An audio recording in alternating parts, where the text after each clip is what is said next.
Welcome to the Growth Catalyst Show, where we believe that growth could come in many forms: professional, personal, company, sales, you name it. I'm your host, Dan Mahoney, founder of Transcendent Sales Solutions and a guide to a world of growth possibilities. I've spent my career empowering companies and their people with strategies that accelerate growth. I'm here to bring you stories of these business leaders and their trusted advisors to gain insights into their journeys and learn how they fuel their own growth. Just maybe their journey could become part of your own growth story. Are you ready? Let's grow. Welcome to the Growth Catalyst Show for another episode. I'm so happy to have Melissa Cantrell here today from CDH Partners. How are you today? I am great, Dan. How are you? I'm good. Well, listen, let me tell our audience a little bit about you. Melissa Cantrell is the president and CEO of CDH Partners. CDH is a nationally recognized woman-owned design firm consisting of a professional team of architects, interior designers, and specialists who are committed to client-centered design. The firm was recently named the top small business of the year for Cobb County, Georgia in 2023. Welcome to the Growth Catalyst Show. Thanks. That's a great intro. Appreciate that. So, today I was looking at your background, and there's so many unique things about you and your background. One of them is, and tell me if I'm wrong, CDH Partners has basically been your professional career really since you started, other than maybe another intern position in the mid 90s. Is that correct? That is absolutely correct. And thank you for dating me, Dan. I'm in trouble already. No, but I did have a position with another firm during grad school, had a gap year, and also interned there. But joined CDH right out of graduate school. I was looking for a company that I could call home. And make a career out of it. Actually, I remember in my interview process, them asking me what was I going to be doing in 5 years. And I said, owning my own company. Needless to say, that didn't happen. And for those of you listening, never say that in an interview. No, it's been a great company for me. It was a good fit.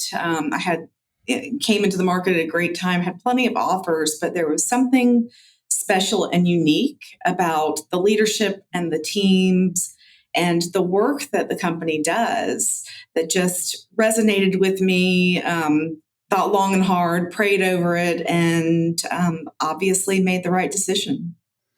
You've been the CEO, I believe, for 3 years, correct? Yes. A little over 3 years? Mm-hmm. Just a little over 3.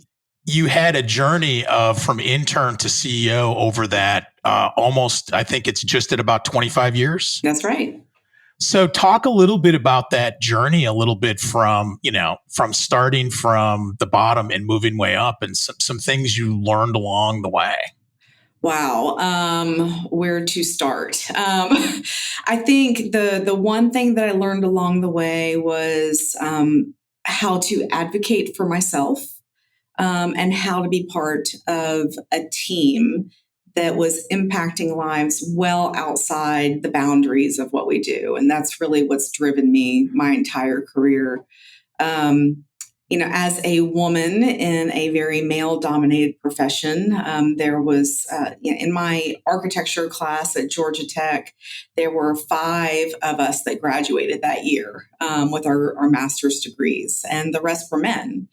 And that was representative of the industry. So going into an industry, which I knew was male dominated, certainly presented some challenges, some prejudices, not necessarily within the walls of CDH, but outside of that. And navigating those, learning how to coach other women and men, and how to navigate those challenges and obstacles certainly forged, I think, the way that my leadership style has developed. Learning how to communicate with clients effectively to make sure that we're taking their vision to reality, listening first. We could probably write a book on all of that and really deep dive into it. But those are probably some of the key highlights of that journey. Well, it must be working because another thing that's unique that I saw on your website is the fact that I think the average tenure you have at CDH is 15 years. That's right. That is That is right. that is unheard of in this marketplace. It really is, and something we're very proud of. And most of those individuals sit on our leadership team today because they've demonstrated that loyalty and that commitment to who we are and what we do. But yeah, 15 years. We've got a couple team members who are still here. Well, our founding partners are actually two of them are sitting outside the door right now, but all three of them come in. They're still committed to the company. But we still have employee number one on our roster and employee number three. So we're very proud of that. And they've been a testament to the culture and the environment that the firm's been able to was established on and that we've been able to transition to. And you went right into my next question was culture. How do you build, a culture, and how do you build a culture that will last as long as it has and have the employees, still around on an average tenure of 15 years? Yeah, well, I would say that while our foundation is the same, what's really allowed us to maintain those team members as well as attract new talent is our ability to adapt. So the company's foundation of service to serving those who serve others and making sure that we're designing environments that are going to help our communities for generations to come, that is what the company was built on. What we've done and what we continue to do is utilize that same mantra in how we work with our teams, how we create an environment that's inclusive, that is supportive of families, that drives collaboration and teamwork, while still maintaining accountability. Because while we want to be a strong team, and I hesitate to use the word family environment because I know there's a stigma with that attached to it today, but that family environment is actually what brought me to CDH, that everybody felt like a unified force. And I believe we continue to do that today. So when you talk about that and you look at different, you have different generations, because I was looking at the picture online today of when you were all stood when you received the Cobb County Business of the Year award, and I was looking and said, yeah, there's three, at least three generations in there, maybe four, with spread around the company. How do you take that? Because again, and I've seen this from owners that I work with, they struggle with that generation gap. Like, we're all talking different languages. How do you do that and still build a culture where everybody wants to be where they're at? I think that one thing that we do well along those lines is create opportunities for the different perspectives. So we've presented our team with committees that they can get involved in. The Gen Zs have a different understanding and preference for social environments. So allowing them to participate in that, to drive some of that conversation, and then allowing our more senior team members their own voice. So really, just like with our clients, it's about listening first. I think it's about listening first with them and then responding and providing opportunities to be involved internally as well as externally. So I am a firm believer that as an individual develops in their career, as much as I want to put a bubble around our great talent, we've got to encourage them to look externally to the firm and hope that level of our commitment to their development presents the desire for them to stay with us. Yeah, you talk about the development, and I know it's so important for the younger generation because they want to see development. And I'm surprised them when I meet business owners and they're afraid to develop them because they think they're going to leave. Yeah, they will leave if you don't develop them. And we've seen it. That's why I'm so attuned to it. We went through a period where you're so busy. You're just so busy. It's do this task. You don't really explain the why. And this, I would say as a Gen Xer, that's a little bit of how we were raised. Do what you're told, do it well, and you'll continue to progress. And that was never really the way I operated. I would do it well, but I really wanted to know why. I asked lots of questions. Probably annoyed some of the senior leadership at the time because I was always digging in. But the generation today, you have to start with the why and then tell them how, and then walk them through what they did well and what opportunities for improvement they had. And if you don't do that, if you don't encourage them to look beyond the now, they're going to seek it somewhere else. And we had people leave as a result of that. It was hard, but in our exit interviews, we identified that as an issue, and we've worked to address that. Let's take a moment for a quick word from our sponsor. This episode of the Growth Catalyst Show was brought to you by Transcendent Sales Solutions. Whether your company is facing uncertainty, declining sales, or resource limitations, Transcendent Sales has the solution. Their team has decades of experience helping businesses find alignment to meet their growth goals and transforming underperforming sales organizations into revenue-producing market leaders. They take a hands-on, results-oriented approach to solving sales challenges. Visit transcendentsales.com to learn more and subscribe to the bi-weekly Growth Catalyst newsletter for insightful growth strategies. Transcendent Sales Solutions, empowering businesses to reach new heights. And now back to the show. So when you talk about the now and the why, is it hard sometimes to look at that with employees, even with the older generation, if it's not an attack versus it's just the constructive criticism? So to avoid it as the perception of attack, what we've done is establish, we have our end of year review cycle, but what we've done is incorporate a mid-year goal setting cycle. Within that goal setting, there's a strong emphasis on where do you want to be? Looking at the next year, the next 6 months to a year, where do you as an employee, as a young professional, or as a senior leader want to be? And how can we as a corporation, as a leadership team, help you get there? What that does is it gives them a stake in the game as to what their development looks like. It lets us know where we need to help them, and it also helps in their performance because now they're driven towards a goal. We implemented that about a year and a half ago, and it has been a game changer for us. We identified individuals that were at risk for leaving. We identified individuals that had stagnated, and we were able to really drive success for some individuals that we thought were really happy where they were. And that's okay too, in certain instances. But we've seen them grow beyond where they thought they could be. So it's been a journey, and it's not been without bumps, but we've really seen an improvement in the organization and ultimately in the culture that we're trying to develop.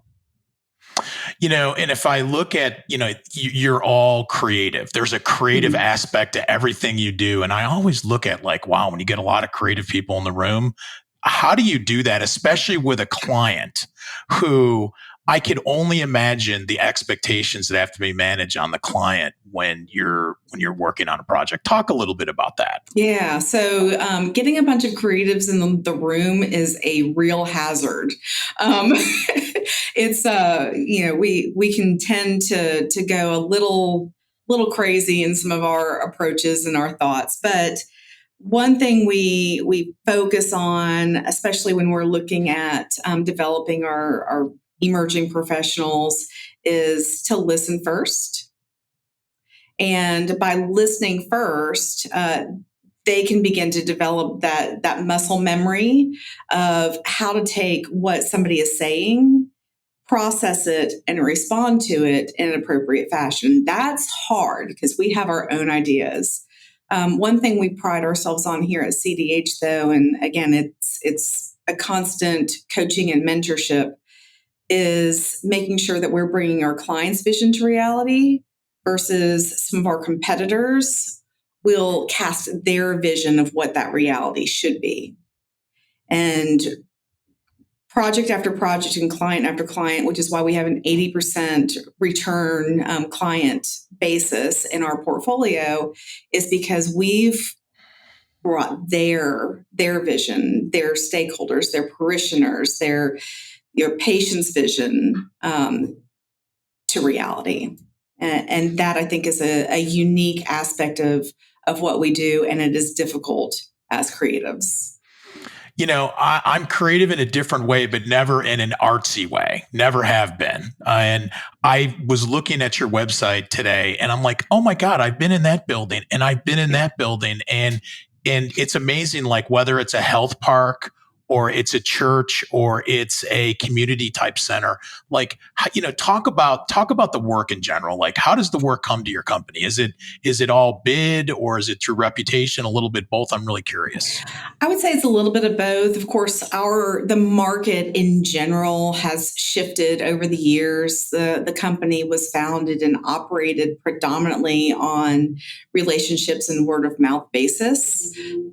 Probably 35 of our 45 years in business. And then after the recession, we saw that shift where our clients, mostly institutional clients, whether that's churches, hospitals, schools, government agencies, municipalities, the burden was on them to demonstrate that they were getting the best dollar value. So we saw a huge shift to a solicitation basis. Relationships are still the number one thing that I try to teach my team you've got to focus on because that's what's going to get you to the table. But most of our work is not based on the bottom dollar. It is a value basis, but it's still a competition. And we see that as a growing force in the industry across all markets. So when you say that, I mean, I'm guessing if somebody has a project and they're probably talking to a few people, they could probably see vastly different like approaches on, say, building a health park center or a corporate office or something like that. Absolutely. And more we're asked to bring some of our ideas to the table. I always encourage my clients when we are looking at an interview process where we have to bring a design that we're going into this cold. We're doing exactly what we don't like to do, which is tell you what you need or tell them what they need for their health park or their hospice center, their school. And that our process is much more collaborative, where we bring our owners, our stakeholders into our design process so that we can make sure that we're getting the project at the end that's going to serve them for those generations to come that I mentioned. So it's a challenge where we struggle to meet the needs and the requirements of the solicitation, yet let them know that it's just a suggestion. It is just a moment in time, a snapshot based on what we know at that time. That there's so much more work yet to come on that discovery piece. So if you look at just in general, when does work go really well? And then, also as a follow-up, when does work not go very well? I would say work goes really well when we're able to integrate our clients, our consultants, and ideally a contractor into our workflow early on in the design process. Where it doesn't go well is when either through, typically bid projects are tougher. They go well, but you're creating a set of documents with the client, and then you bring the contractor in at the end. And we are human. A lot of architects, we love our egos, but we are human and we are fallible, and there are mistakes to be made or things to be missed. So we try to mitigate that through our quality control, quality assurance platforms, programs, and oversight. But I'd say when it doesn't go as well is when we don't have all the information or when there's a lack of communication. Communication is definitely key. Oh, yes. Can you share a success story? Give a recent success story that comes to mind. I'm sure you have many of them with the projects So you've done. many. Yeah. So I will tell the story of a project that we did out in DeKalb County for their school district. And it was an addition to a high school in a disadvantaged area. And relatively inconspicuous project. We gave it a nice facade. We worked with the school, but we really didn't have a whole lot of involvement with the stakeholders, the faculty and the students. But in the end, the project is built, and a young woman, one of their students, I think she was a junior at the high school at the time, walked into our media center and just started bawling. And the special media specialist went over and asked, "Are you okay?" And she said that she had never had a place where she felt like she could go after school and be safe, where she could really drive her success. So, not going to tear up, but really emotional time. And that's where we know that we're making a difference. This young woman, the area, the school, I'll give you some context, goes on lockdown 2 or 3 times a week. There's shootings in the area. It's just school for a lot of students is their safe place. It's where they get a warm meal. It's where they feel welcomed. It's where they can focus on their futures and give them some hope. And she was a perfect example of that. Project 6 done very well. Yeah. And it was a beautiful school too. So as you look at the journey that you've gone through as a successful businesswoman and CEO, give a couple pieces of advice for someone that's on a journey of path and, wants to continue to grow their career or grow their company. I'd love a couple, it's a broad question, but a couple tidbits from you. So I tell all of as we're recruiting new talent, I tell them the same thing. So I'm always looking at how do I develop people? How do I make connections? And first and foremost, it's advocate for yourself. Seek mentorship, both internally within the organization and externally. I'd say some of the best things that I've done for my career and then ultimately for the company at large was to get involved. Get involved with the teams around you, but get involved outside of your company. That those relationships are going to help forge your professional development. They're going to provide you with other opportunities and allow you to really grow, to grow your business, to grow your skill sets, and to grow your network. I wish I had listened earlier on in my career that your network is 50% of the battle, because looking at who you know and who they may know and so on and so forth, that web is just so vast. So develop that. And then probably the one word of advice that I don't follow well myself is to take care of your own physical and mental well-being. I'm good about my mental well-being, but my physical, not so much. And that is certainly something that has an impact throughout everything you touch. But value your relationships and value yourself. Well, and absolutely on that point, and it's taking the time for yourself and your mental and physical health. You're a very busy lady, and that advice you gave is great. And the thing that I will say too is just whatever we do in our life, the thing that came to my mind, what you said was being intentional. Being intentional in everything you do, whether it be work, whether it be home, whether it be self, it's being intentional.